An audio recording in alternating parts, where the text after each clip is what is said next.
Bonjour à toutes et à tous.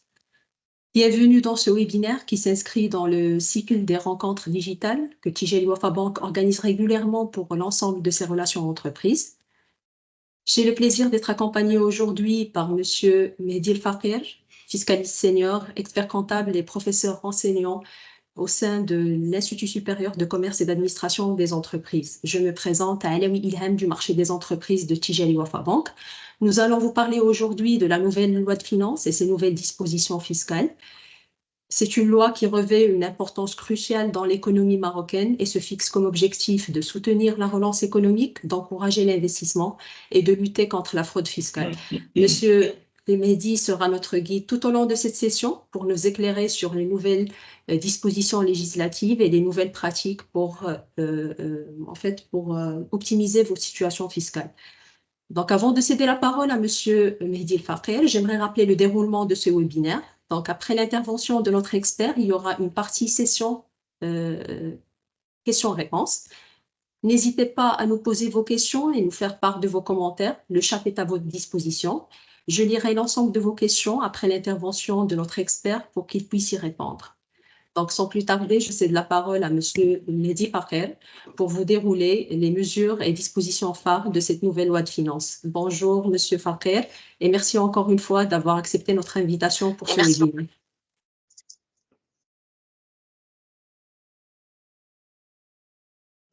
Merci encore, et tout l'honneur est pour ma modeste personne d'être parmi vous. Alors, je ne sais pas si l'écran est déjà partagé, je vais réessayer. Toujours pas. Maintenant? Partagé, mais pas en mode plein écran. Attendez, alors, attendez.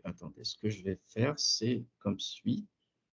Si vous permettez, je vais faire une petite manœuvre pour attendez, je vais faire le nécessaire maintenant. Alors,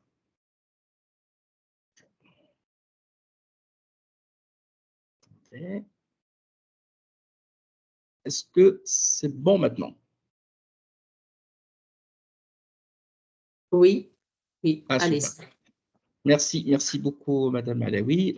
Tout d'abord, j'aimerais vous exprimer encore et toujours ma gratitude et mes sincères remerciements, bien sûr, pour l'organisation de cet événement fort intéressant et bien sûr, par rapport à un sujet qui bien sûr, dont le contexte n'est pas à démontrer. Donc, c'est un sujet d'actualité par excellence et qu'à chaque fois où on revient pour discuter de la loi de finances, il y a toujours des nouveautés. Des nouveautés, certes, mais l'idée à travers ce séminaire, ce n'est pas uniquement d'informer, mais surtout d'éclairer les participants par rapport, bien sûr, à la manière ou aux manières qu'il va falloir, enfin, les attitudes à prendre en considération pour s'adapter avec ces évolutions réglementaires, que ce soit au titre de cette loi de finances 2024, mais surtout pour les lois des finances futures.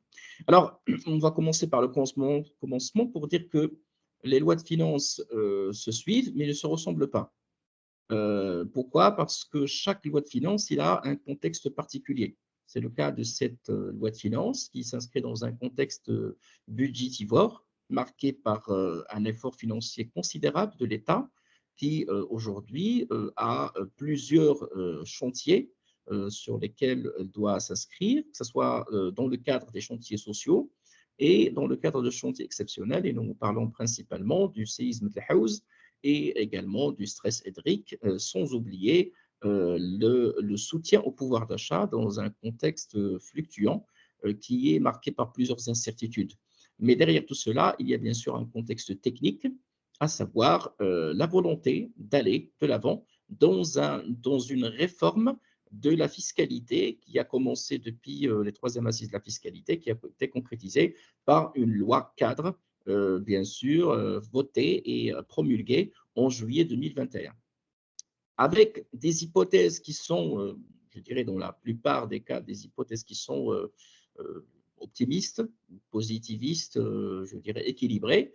L'idée, c'est que l'État aujourd'hui cherche à maintenir un équilibre budgétaire à travers, bien sûr, un contexte, là, une cartographie des chantiers et des programmes, bien sûr, qui ont marqué cette loi de finances sur lesquels l'État s'est inscrit. Donc, c'est des engagements forts, que ce soit au niveau du dialogue social, au niveau des différentes réformes, et également au niveau de l'élargissement et de la généralisation, sous l'impulsion des directives royales, de, bien sûr, la couverture sociale. Alors là, ceci s'est traduit par un budget énorme qui est de 435 milliards de dirhams, dont une partie non négligeable est destinée à un budget Bresson de fonctionnement. Et je vous demande de regarder de très près la quatrième composante de ce budget de dépenses qui ont relation avec les intérêts et commissions se rapportant à la dette publique qui ont grimpé de 30 à 38 milliards. C'est dire le poids considérable de l'endettement et le poids considérable, bien sûr, du service de la dette. Pourquoi ce poids? C'est tout simplement dans la mesure où les recettes publiques ne sont jamais suffisantes pour combler, bien sûr, les dépenses publiques. Alors, le gap est comblé par de l'endettement. Cet endettement, avec une différence énorme, ne cesse d'augmenter, et ce qui fait que le service de la dette, il est bien sûr à des niveaux qui sont considérables.